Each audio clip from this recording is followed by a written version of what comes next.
Welcome to One and a Half Brains, the podcast where we discuss the good, the bad, and the funny of neurodivergent. Why one and a half brains, you ask? Well, my co-host, Braden, literally has half a brain. And Jacob, on the contrary, has an incredibly active brain, which I will do my best to keep up with.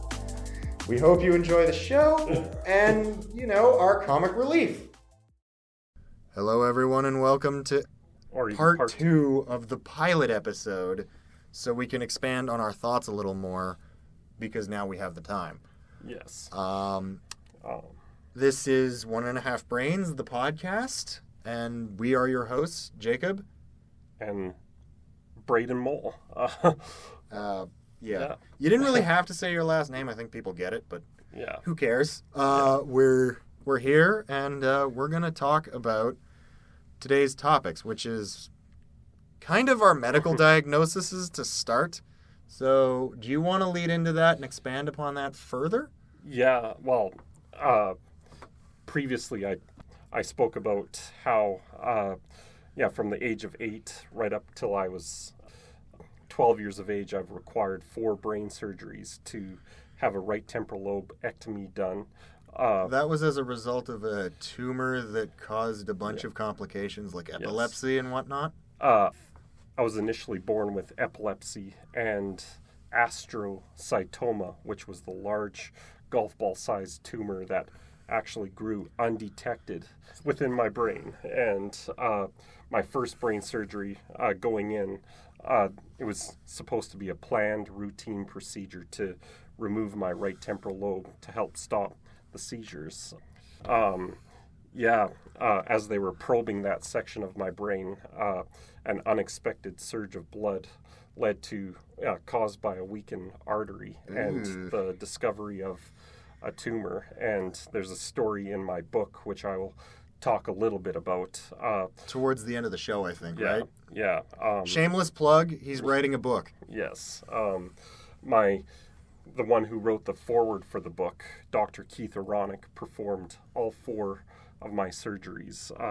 When he was performing this first surgery, it didn't go as planned, of course, and he happened to have in his pocket a temporary artery clip at hand, which he used to close the artery at the right place and at the right time, saving my life.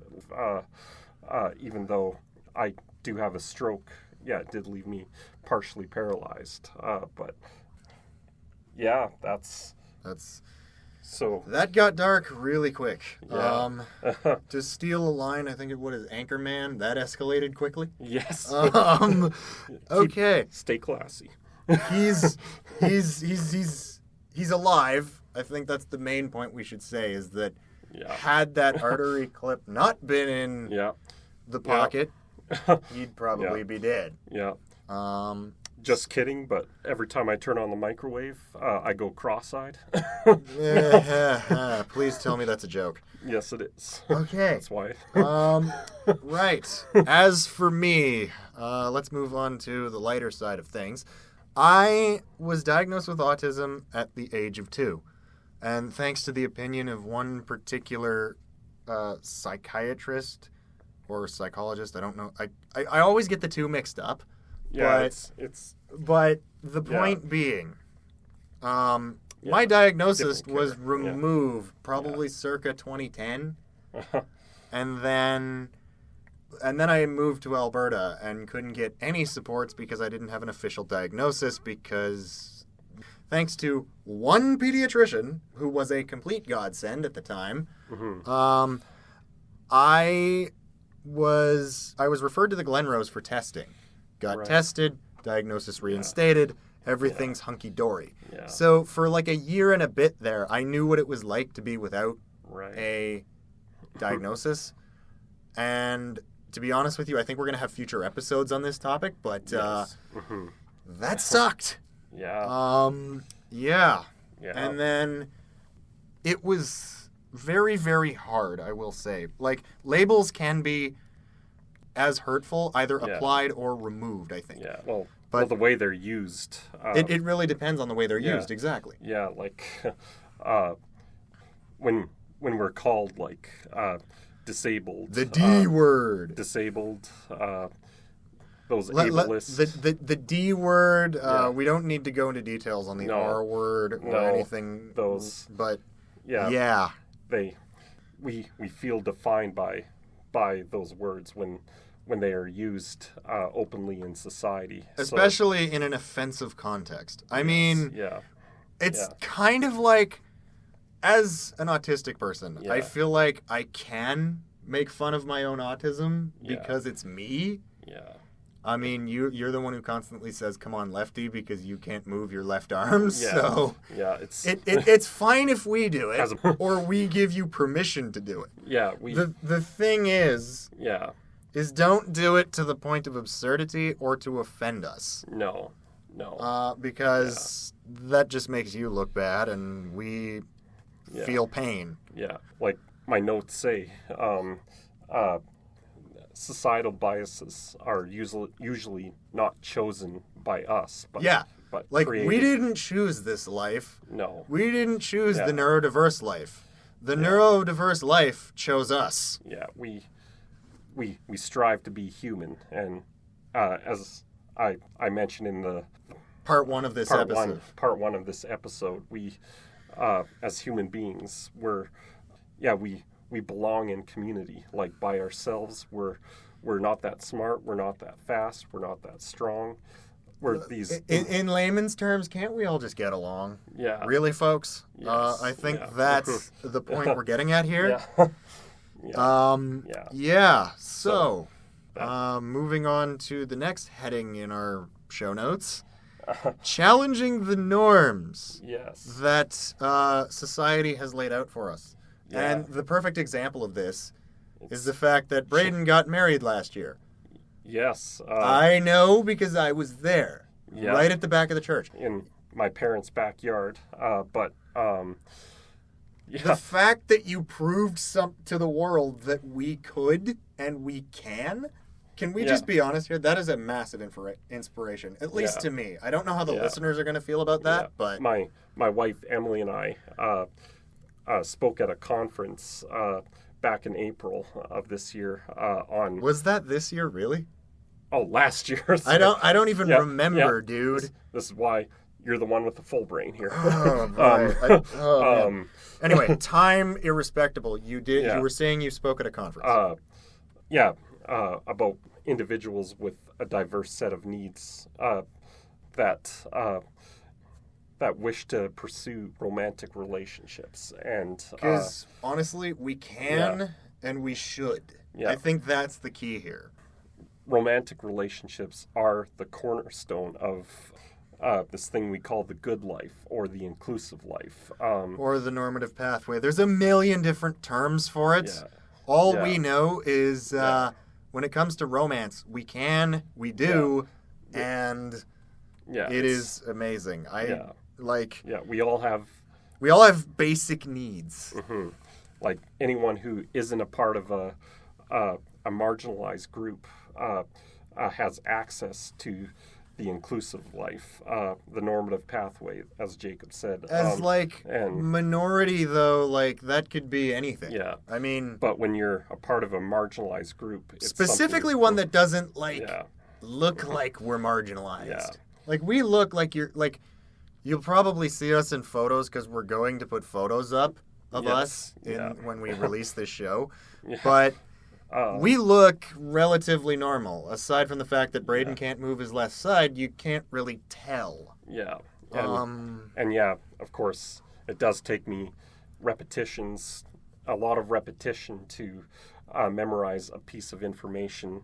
For example, the average person, it usually takes about 4 or 5 repetitions, where for me it takes up to 25 to 30 or more repetitions to... And you know what? That is totally fine. Why would you? Why people balk at you for that is? How shall I put this?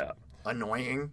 But the benefit, I guess, would be being able to retain that information once I've worked relentlessly to. Let me tell you something, folks. He has the mind of a steel trap. He will text me the night before we're supposed to meet up, and it's like, hey, did you forget about this? No, but thanks for reminding me anyway. Like, yeah, but it helps. It's a process to get to that level of. I mean, the amount of reminders his wife texted him on the way here was. This is why we have wives. This is why we have wives, kids. I am not actually married, for the record. You're well on your way. I'm close enough. I'm not going to reveal too much about my partner's feelings because that's just, not how we're going to do this podcast. But I've found that, for me at least, especially in a romantic context, it takes so much longer to process things. Yes. Because, to be honest with you, we're not used to being in relationships. We're not used to that because it wasn't a societal norm that people thought was possible. Yeah. It's an uncertain path. That is unfortunate as hell. I mean, really unfortunate. Yeah. It's a combination of many little things and those things add up. Yeah. They really do. Yeah. It's, an author that I follow, Simon Sinek, says it's not about intensity, it's about consistency. My friend, no truer words have been spoken. I mean, I've been, my personal relationship, I've been patient for about 7 years, and let's be honest, it has been the best decision of my life. Yes. So, we thank you to those of you who have listened to me talk about my significant other for years on end. And moving on to, I guess, and that kind of bleeds into, I guess, not allowing labels. And those types of stereotypes define us. And who we want to be. This is all about who we want to be, folks. That's why we're doing this in the first place. It's never been about... It's never, do you think we started out wanting to change the world? No, we just wanted to make life easier for us. Yeah, we were forced to change the world. I feel like the world kind of forced our hand on this one. It's like, no, you're going to make an impact whether you want to or not. And that's why we started this podcast. Because we wanted to do something and kind of shed light on the fact that we are here.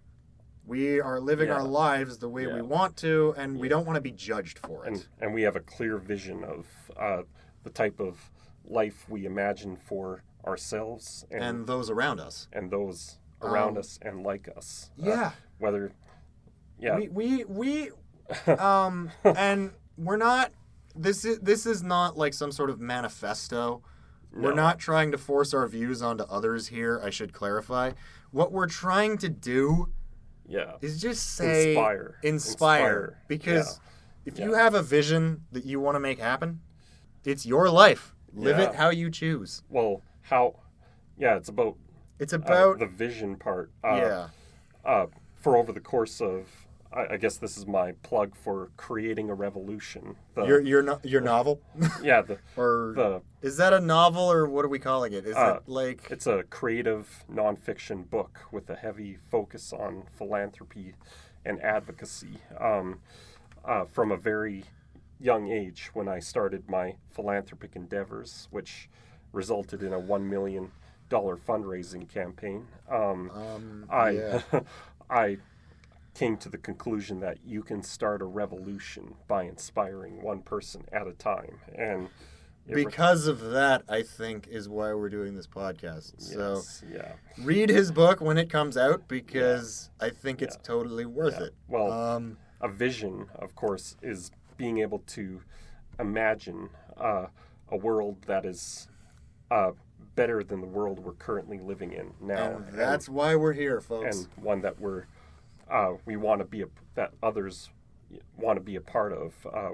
My friend. Yeah, when you can attach that vision to a community, it no longer exists as a figment of our imagination, but as organized movements. So if I can kind of jump off of that for a sec. Absolutely.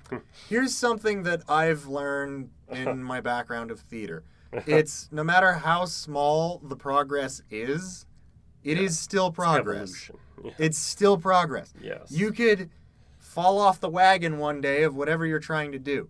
But if you make the effort to get in and make the conscious effort to remind yourself or whatever, yes, any form of progress, no matter how minute, is still progress. The intensity part is, The intensity is kind of... It reminds us of the path that we're on, and reminds us that we must remain steadfast on that path. And here's the thing, right? I mean, the intensity part is kind of... I want to say it's...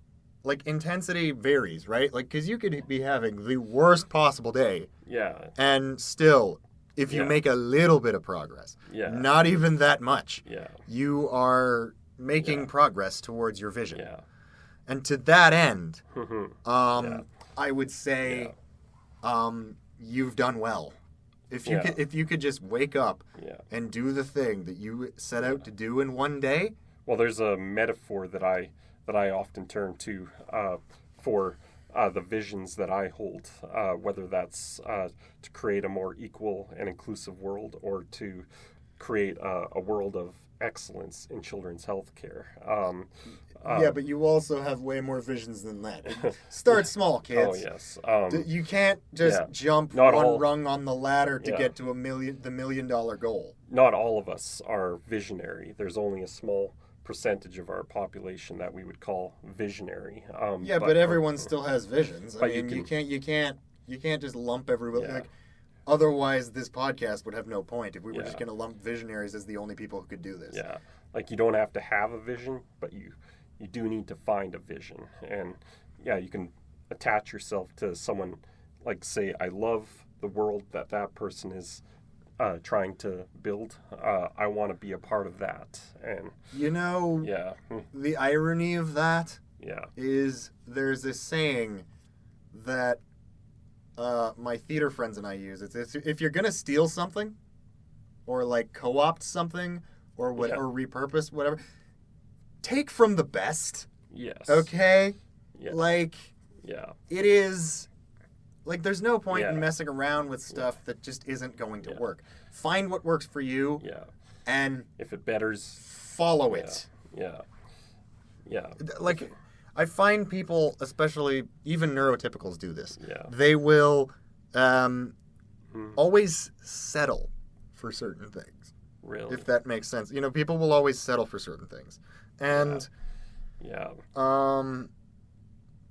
I find settling just proves that you're not giving you the right materials to thrive in a way.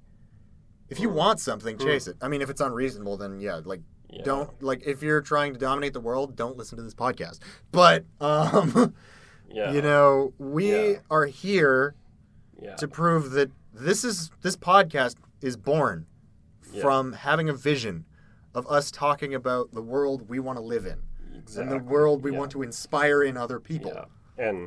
And of course, change can't happen without partnerships and allies. And relationships. Relationships. Like friends, like the two of us. Yeah. I mean, we're not saying that we're godly here. I mean, I'm not trying to have a massive ego just because I've got a microphone in front of me. We have a surprise episode coming later on in this series. In the season. In season 1, if we even get that far. I would call it the... Should we let it know who is about... It's about the person who... A guru. A guru in this kind of stuff. I would say guru, but I don't think she'd like being called that at all. No. Let's just say... I don't have the guts to say it to her face. Yeah. Mostly because... Yeah. She's been doing this longer than we've been alive. Words can't express the impact she's had. Yeah. So that will be coming later on in, I think, a few months. Yeah. Absolutely. I want to aim for close to Christmas, but stay tuned to that, dear listeners. Yes.